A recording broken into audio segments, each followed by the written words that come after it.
now on to the small caps. And a little earlier, I caught up with David Stamler, who's the Chief Executive of Alterity Therapeutics, to get across their most recent results, but also with an outlook of what he's seeing in the States, particularly with changes to the Food and Drug Administration. So we released data from our phase 2 study at the end of January, and it's been a bit of a whirlwind ever since then. We've been presenting the data at conferences, and it's been extremely well received, not only in the medical community, but also I was at a patient conference just this past weekend, and there's a lot of excitement for the drug. So what we're doing now is we're really preparing for our regulatory interactions so that we can advance this drug into the clinic and try and get it into patients' hands as soon as possible. Just if you could remind viewers what you're doing there at Alterity, just in terms of those treatments for neurodegenerative diseases. Yeah, so we are treating a Parkinsonian disorder called Multiple System Atrophy, or MSA. And this is a lot like Parkinson's disease. It has the same abnormal movements, but they have other symptoms such as difficulty maintaining their blood pressure or urinary retention that causes a lot of problems. In many patients, more problems than the movements. What we have shown in our clinical trial is that we're able to actually slow the progression of the disease but with both doses that we tested in the clinical trial. In addition to that, we also showed that we had an excellent safety profile with similar adverse event rates in both the placebo patients as well as the active treatments. So we're really encouraged, and we're doing everything we can to speed the development and the regulatory process. Now, you may recall that just about a week ago, we announced that we got something called Fast Track designation, which is a designation offered by the FDA for treatments that have promise in addressing serious diseases like MSA, and they show some promise in being superior to the existing standard of care. So we're really heartened by this, and we think it's a very good indication about the potential of 434 to treat this condition. It's important for a variety of reasons. Number one, it makes us eligible for accelerated approval, which would allow us to bring the drug to market based on just this clinical trial that we have disclosed. It allows us to have seamless interactions with the FDA, where we can actually kind of interact with them in a more efficient manner than the standard mechanisms. And then finally, once you do submit an application to the FDA for approval, you can actually do things on a rolling basis. Ordinarily, you're required to submit everything at once.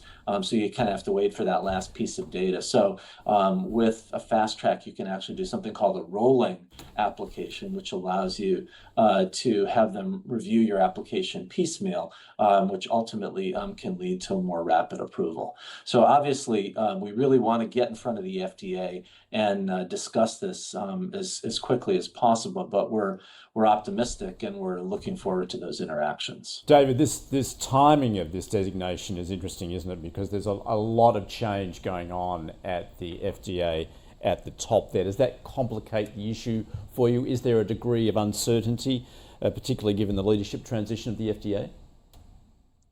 Yeah, so there is uncertainty with the FDA, with this administration. There's no doubt about that. However, I think it's important to look at the staff cuts that have been implemented by the current administration. Number one, it's very explicit that none of the individuals who were cut from the staff are involved in reviewing applications. Those staff are actually funded by so-called user fees that the industry pays.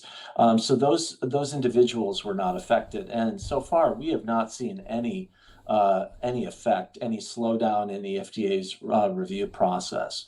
We'll see if anything changes over time, but I think one of the reasons I feel confident is that the FDA in general likes to bend over backwards for treatments that are truly novel or are truly addressing an unmet need. So in that case, we're in a very good position because this disease that we're treating is quite devastating, and there is really nothing that's approved to address the underlying pathology or to slow the progression. So we're optimistic, but we're always kind of keeping that in mind that things could become less efficient. So we're trying to always weigh that and do everything we can to make our interactions with the agency as simple and straightforward as possible. All right, but you're not expecting perhaps this to derail your approval there at the FDA, particularly, I guess the focus for biotech has been the controversial appointment of Dr. Vinay Prasad as the Deputy Commissioner.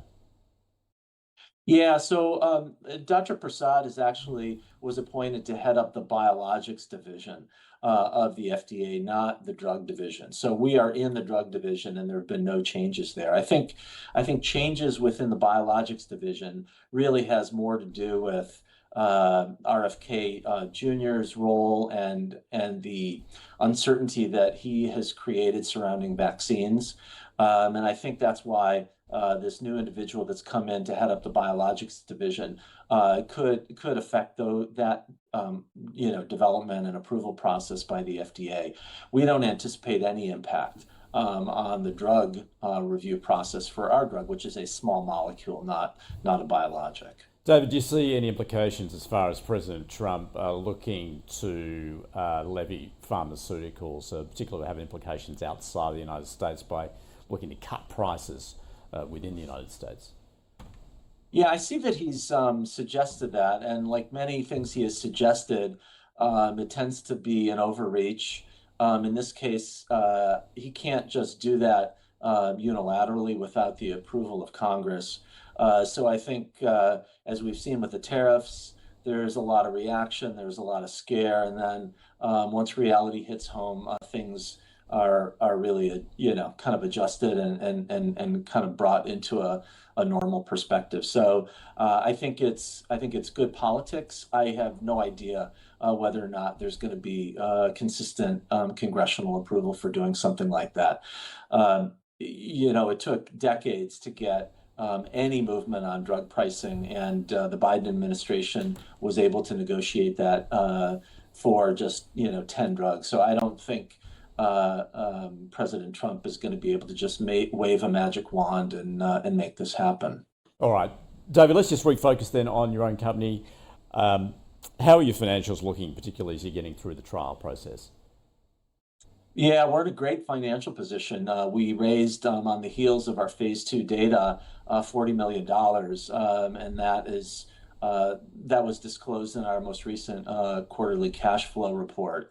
Our burn is not very high right now, and we are just conducting the necessary work on the chemistry and the manufacturing front to make sure we have the drug for the trials. We're doing the non-clinical work that's necessary to prepare us for phase 3 or for an accelerated approval if the FDA should share our excitement and enthusiasm for the data. And then we're also preparing to do the necessary clinical work, the phase 1 work, to make sure that we are fully prepared to go into that next phase of development. So cash flow is not an issue. We're very well capitalized, and we're looking forward to moving things as fast as possible.